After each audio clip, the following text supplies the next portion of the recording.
12 তারিখে ধানের শীষ যদি ভোটে বিজয় হয়, এখন কি অফার দিয়েছে জানেন? 10,000 টাকা করে যাদের কৃষি ঋণ আছে সব সুদ সহকারে দেওয়া হবে। দেখেন, ভিডিওটা দেখেন, সর্বোচ্চ শেয়ার করবেন, তারপরে কিছু বলতেছি।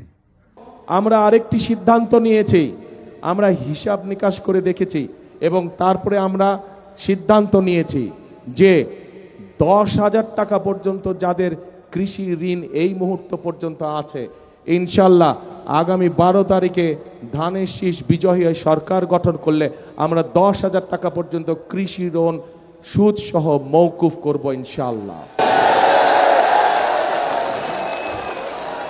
10,000 টাকা পর্যন্ত কৃষি লোন সুদ সহ ইনশাল্লাহ আমরা মওকুফ করব ধানের শীষ ইনশাল্লাহ বিজয় হলে।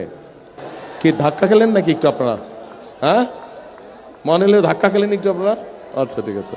এইবার কিন্তু আর কোনো কথা চলবো না। 12 তারিখে কিন্তু ধানের শীষের ক্ষমতায় আনা লাগবে। চিন্তা করে দেখেন একবার, এনজিও যত ঋণ ছিল সব শোধ করে দিব। তারপরে কৃষি কার্ড তো পাইতেইছেন, তারপরে ফ্যামিলি কার্ড এটাও পাইতেছেন। আবার কি এরপরে আবার কি সুযোগ দেখছেন? 10,000 টাকা করে আপনাদের যাদের কৃষির ঋণ আছে, কৃষি ঋণ যাদের আছে সুদ সহকারে দেওয়া হবে।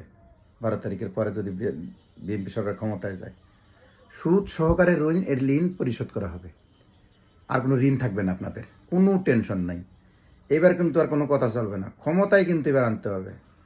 যত সুযোগ আছে আপনাদের কিন্তু দিতেছি, কোনো সুযোগ কিন্তু ছাড়তেছি না। যত সুযোগ আপনারা পাবেন সব দিতেছি। তারপরে কিসের বাধা আপনাদের? এত কিসের বাধা? 12 তারিখে কিন্তু ক্ষমতায় আনতে হবে। কি কইছি বোঝা গেছে?